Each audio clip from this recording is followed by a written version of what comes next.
This is another key Bowie record, but to really understand it, we must first remember the time it was recorded in. When youth culture hatched in the 50s, with the rise of rock and roll, there was something fresh and innocent about it. The young believed that they were creating a better culture, free of the staidness, self-repression and hypocrisy of the adults. Elvis, the Beatles and the Stones determined the attitude. Bob Dylan gave it words. But by 1967, youth culture became more than that. It became a revolutionary ideology, as the hippie counterculture set in with its belief that the youth is going to change the world and create a perfect society. The hippies disavowed the old games of politics and wars, and believed that change would come through dropping out of the system and focusing on altering and freeing your own consciousness. Then, the new consciousness will spread and free everybody else's mind, and the utopian society of love and camaraderie will prevail. By 1968, however, a new mood set in. In some quarters, the counterculture was overtaken by old Marxist dogmas, and many youngsters no longer believed that a peaceful changing of minds is enough. It was now preached that society is ruled by an evil capitalistic industrial militaristic system, and utopia could be achieved only if the system would be brought down by any means necessary. Instead of peace and love, the era was ruled by violence and assassinations. Even worse, there were those for whom the chaos and violence of the times was simply a way to express their murderous tendencies. The exclamation mark came in 1969, as Charles Manson, a psychopath who formed the so-called hippie community, which was actually a cult obeying his commands, got his people to perform acts of sadistic ritualistic murders in Hollywood. He did it by teaching his followers that in order to bring about the utopia, there first has to be an apocalyptic war between the blacks and whites of America, and to precipitate this war, they should murder rich white folks and frame the blacks for it. And this was only the most extreme case, which shows how, in a couple of years, the hippie dream deteriorated into bloodshed, hate, and narrow-mindedness. The rock and roll heroes, whose records fueled this charade, all had different ways of dealing with it. Bob Dylan viewed the radical politics of the counterculture with disdain, and withdrew from the music world, waiting for the whole thing to blow over. The Who mocked the idea of evolution, and portrayed the counterculture as a deluded cult. The Rolling Stones dove into the chaos with their music, with records exposing the human subconscious as full of barbaric tendencies, violent fantasies, and attraction to evil, thus belying the belief that the nature of man is good and only the system is responsible for the problems of society. MC5, the proto-punk band from Detroit, identified with the revolutionaries and made records promoting anarchy and insurrection. And John Lennon, who wrote some of the peace-love movement's biggest anthems and was one of its main spokesmen, acknowledged this failure, and reacted in a series of painful records, eventually moving in the direction of political instead of evolutionary action. But there was someone who preceded Lennon in documenting the crash of the 60s dream, and that someone was David Bowie. The Space Oddity album is an album that criticizes different aspects of the hippie counterculture from within. In Cygnet Committee, Bowie provides what is arguably the harshest indictment of the counterculture's revolutionary ideology. I bless you madly, sadly as I tie my shoes. I love you badly, just in time at times I guess. Because of you I need to rest. Because it's you that sets the test. Who is it that the singer is blessing here? I believe it is humankind, which he is full of love for although it disappoints him time and time again. It is a test for him to keep loving humans, with the way they are treating each other and how they treated him, as we will shortly find out. He is doing his best to hold on to his love. So much has gone and little is new. And as the sparrow sings dawn chorus for someone else to hear, the thinker sits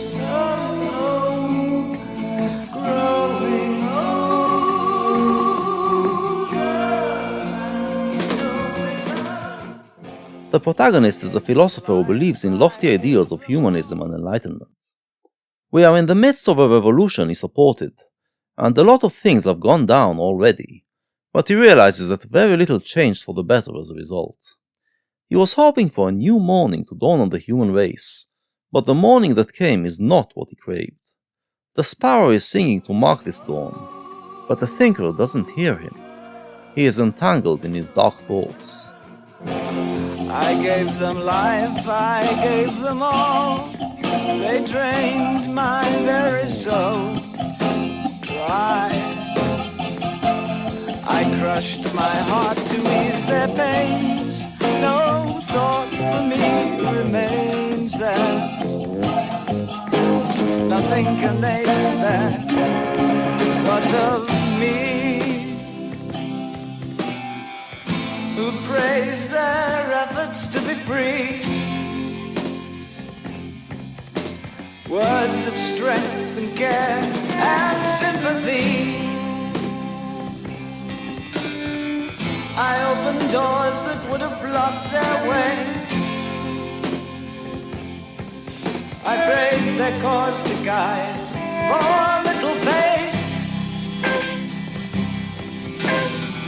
I ravaged up my finance just for those whose claims were steeped in peace, tranquility. Those who said a new world, new ways ever free. Those whose promises stretched in hope and grace for me. The philosopher dedicated all his mental and financial faculties to help the revolutionaries, those who held the ideals of peace, freedom, and justice. He provided them with the intellectual means to prevail, to overthrow the old system and establish a better one. But now he feels that they have simply used him, and once they didn't need him anymore, he was simply cast aside.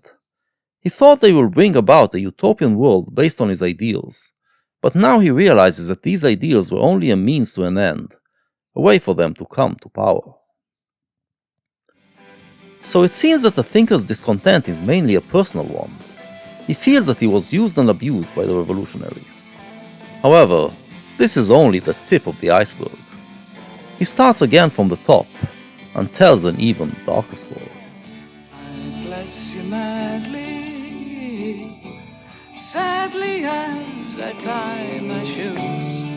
I love you badly, just in time at times I guess. Because of you I need to rest, oh yeah. Because it's you that sets the test.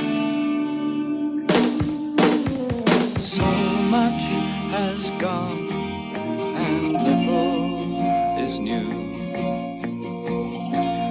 And as the sunrise stream flickers on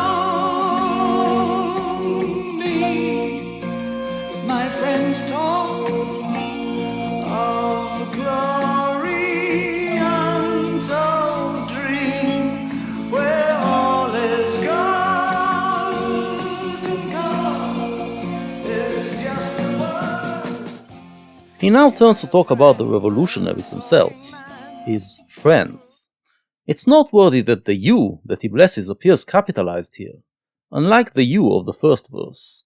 Since the capitalized words pertain to the revolutionaries, we can assume that it is now them, specifically, who set the test for his love for all humans. We had a friend, a talking man, who spoke of many powers he had. Not of the best of men, but ours. We used him, we let him use his powers.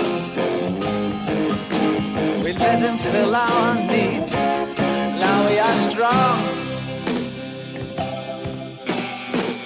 And the road is coming to its end. Now the damned have no time to make amends. No purse of token fortune stands in our way. The silent guns of love will blast the sky. We broke the ruptured structure built of age. Our weapons were the tongues of crying rage. Where money stood, we planted seeds of rebirth and stabbed the backs of fathers, sons of dirt. Not of the best of men, but ours. The best of men, in contemporary capitalist society, are perceived to be the rich. But the philosopher taught the revolutionaries that a human being isn't to be measured by their wealth. He also taught them that capitalism is what stands in the way of a world based on love, and if the capitalistic system would be brought down, the inherent goodness of humanity will prevail. The revolutionaries took his words and used them to topple the ruling system, but already we detect a discrepancy. Where he talked out of love for humanity, the revolutionaries' tongue is steeped in hate and aggression. They are using his concepts to describe their intentions as loving ones, but their minds are not like his. Infiltrated business cesspools hating through our sleeves. Yeah, we slit the Catholic throat, stole the poor, slogans such as wish you could hear. Love is all we need. Kick out the germs, kick out your mother, cut up your friend, screw up your brother, or he'll get you in the end. Cygnet Committee could be a song about any Marxist revolution, and our protagonist could just as well be a Russian philosopher of the 1920s. But Bowie plants hints to root it firmly in the 60s. As he describes how the slogans used by the revolution gradually shift from the language of love to the language of hate, he moves from "love is all we need," which is what the Beatles sermonized in 1967 in the midst of the Summer of Love, to "Kick Out the Jams," MC5's 1968 anthem of anarchy, and from there it slips naturally into the murderous, massacring discourse of the Manson family. These slogans are used to stone the poor, to get them to believe that the revolution serves their interest, while the revolutionaries pursue their real goals. And we know the flag of love is from above. And we can force you to be free. And we can force you to believe. Now that the revolutionaries have come to power, they claim to represent absolute truth, and they force their hateful and oppressive beliefs on the masses, while still claiming that these beliefs represent freedom and love. And I close my eyes and tighten up my brain, for I once read a book in which the lovers were slain, but they knew not the words of the free state's refrain.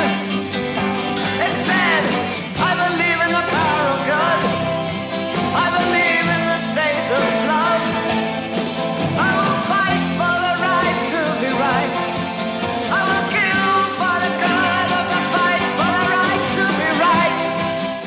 The philosopher realizes that in his actions, he helped create a world much worse than before. He shuts his eyes in horror, but he can't shut his brain, and his knowledge tells him that we are headed towards a totalitarian state in which people will be conditioned to kill anyone who strays from the party line. There will be no true love in this world, only the indoctrinated love which stands for the hateful ideals of the rulers, and true lovers will be executed.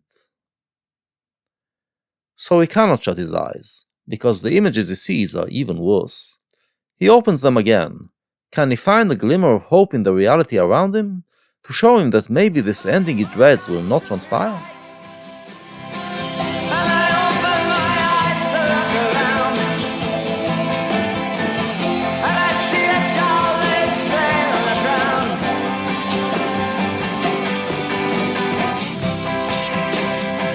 As a love machine lumbers through desolation rows, blowing down man, woman, listening to its command, but not hearing anymore, not hearing anymore.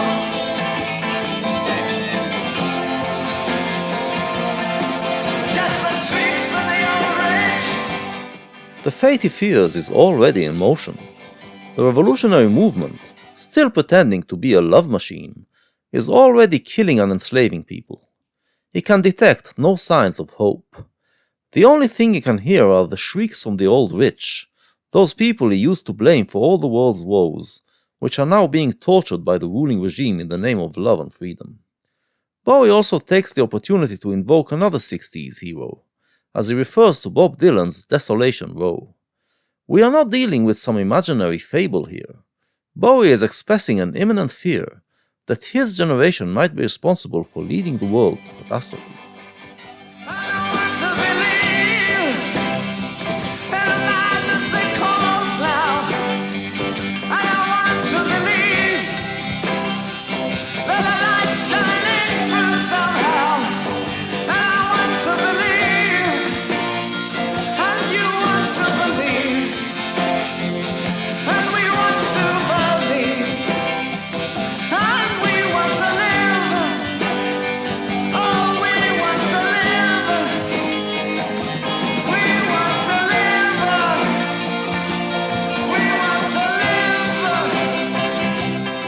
The philosopher is trying to remain optimistic, to believe that there is still hope.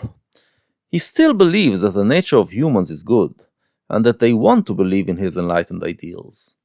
As he is trying to convince himself that we all want to believe, his talk deteriorates to sloganeering once again.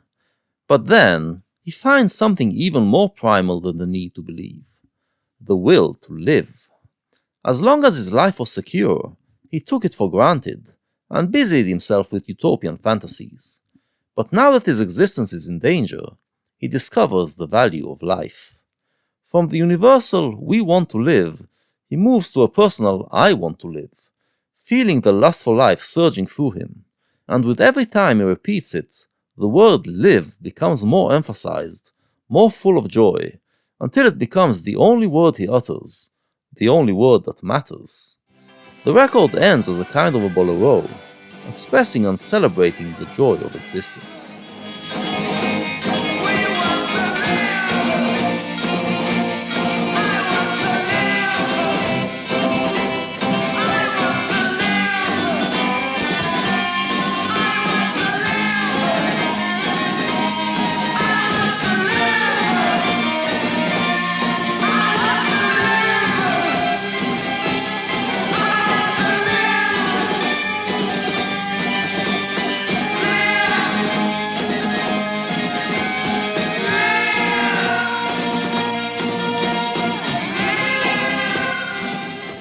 So Cygnet Committee is very much like John Lennon's God, in that it is a record of disillusionment in high ideals that leads to appreciation of life itself.